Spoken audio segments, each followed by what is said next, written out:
İstanbul, ey İstanbul, ey acılar kraliçesi, umudun ve direncin yorgun anası ve ey çıldırmak üzere olmanın çamurlu ikonası.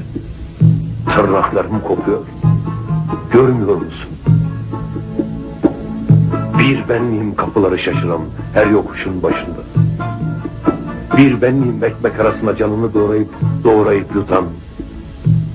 Bir kedi bile sağarken yüreğini telaş içinde yavrusuna. Ey acımasız acize, utan şu türbelerinden, minarelerinden utan.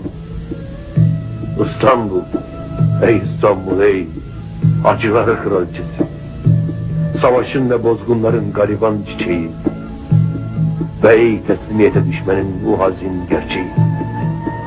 Bayraklarım kanıyor, sormuyor musun?